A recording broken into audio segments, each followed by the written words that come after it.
Good morning children. How are you? అందరు బాగున్నారా?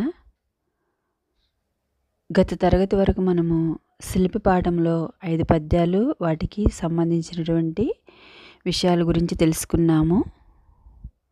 తర్వాత మనము ఫస్ట్ లెసన్ సెకండ్ లెసన్లో ఫార్మేటివ్ 1 అంటే ఆన్లైన్ టెస్ట్ కూడా రాసాము. అందరూ బాగానే రాశారని అనుకుంటున్నాను.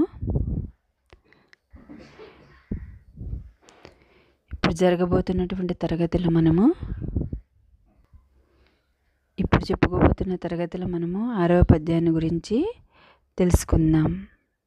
అందరూ జాగ్రత్తగా ఆలకించండి.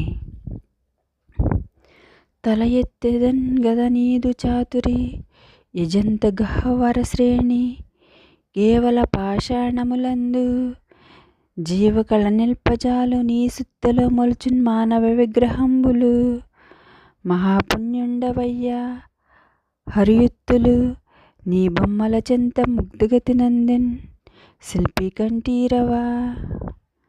మళ్ళొకసారి పద్యాన్ని మనము పాడుకుందాము.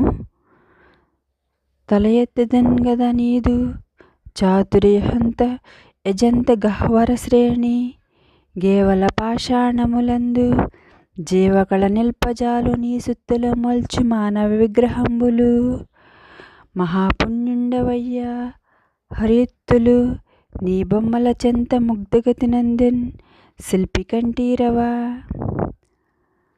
ఓ శిల్పి కంఠీరవా,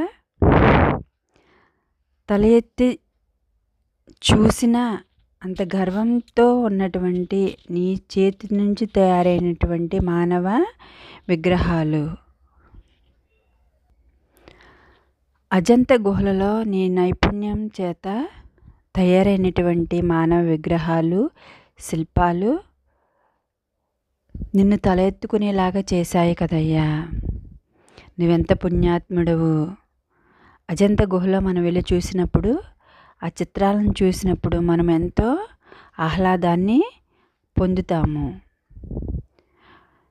ఒక్కొక్క చిత్రం ఒక్కొక్క అందాన్ని మనకి చూపిస్తూ ఉన్నాయి. నీ సుత్తె వంటి బండరాళ్ళలో కూడా, నీ సుత్తెతో బండరాళ్లను సైతం కూడా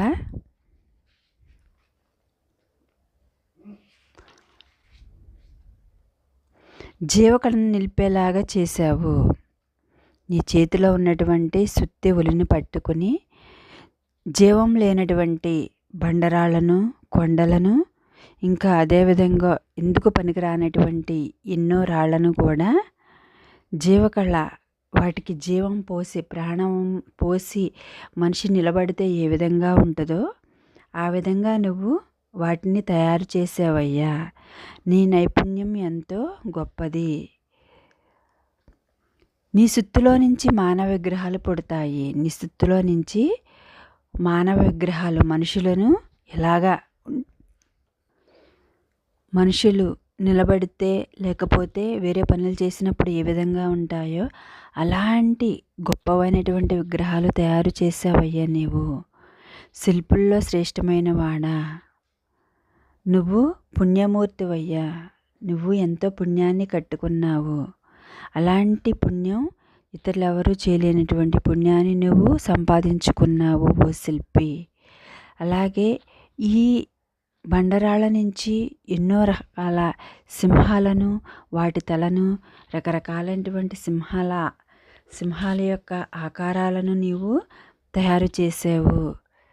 నువ్వు తయారు చేసినటువంటి బొమ్మల దగ్గర చక్కదనాన్ని చూసినప్పుడు నాకు ఎంతో ఆనందం, ఆహ్లాదం కలుగుతుంది. నీలాంటి పుణ్యాత్ములను ఈ భారతదేశం సంపాదించుకున్నందుకు ఎంతో గర్వపడాలి అని రచయిత శిల్పి యొక్క గొప్పతనాన్ని గురించి చెప్పడం అనేది జరుగుతుంది. దీని యొక్క భావాన్ని మనం ఒకసారి చూద్దాం. అజంత గుహలలో నీ నైపుణ్యం తలెత్తుకుంది కదా. నీ సుత్తి వంటి బండరాలలో కూడా జీవకళను నిలపగలదు. నీ సుత్తులో నుంచి మానవ విగ్రహాలు పుడతాయి. ఓ శిల్పి శ్రేష్ఠుడా, నువ్వు పుణ్యమూర్తివి. సింహాలు నీ బొమ్మల దగ్గర చక్కదనాన్ని పొందుతాయి. పాషాణాలు అంటే ఇక్కడ ఏంటంటే ఎందుకు పనికిరానటువంటి బండరాళ్ళు అని అర్థం. పాషాణాలు అంటే ఇక్కడ ఎందుకు పనికిరానటువంటి బండరాళ్లను సైతము నీవు జీవకళ ఉట్టిపడేలాగా తయారు చేస్తున్నావు. ఎన్నో రకాల మానవ విగ్రహాలు అజంతా గుహల్లో, ఎల్లోరా గుహల్లో, ఎన్నో గుహల్లో ఉన్నటువంటి విగ్రహాలను చూసినప్పుడు ఒక మనిషి ఆకారం ఆ గోడల మీద అలా తయారు చేయడము ఇతరులకు సాధ్యమైనటువంటి విషయము కాదు. ఒక శిల్పి వల్లే అది సాధ్యం అవుతుంది. అలాంటి బొమ్మలను తయారు చేసి ఎంతోమంది మనశ్శాంతి లేని ప్రజలను అవి చూసినప్పుడు వాళ్ళు ఆహ్లాదాన్ని పొందే విధంగా నువ్వు వాటిని తయారు చేయగలుగుతున్నావు. నీ నేర్పరితనం ఎంతో గొప్పది అని శిల్పి యొక్క గొప్పతనాన్ని గురించి కవి మనకు అనేక విధాలుగా వివరించడం అనేది జరుగుతుంది.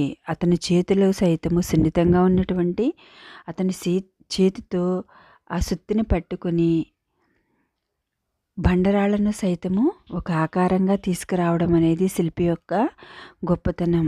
అతని యొక్క గొప్పతనాన్ని గురించి మనము తప్పకుండా తెలుసుకోవాలి, నలుగురికి తెలియచేయాలి.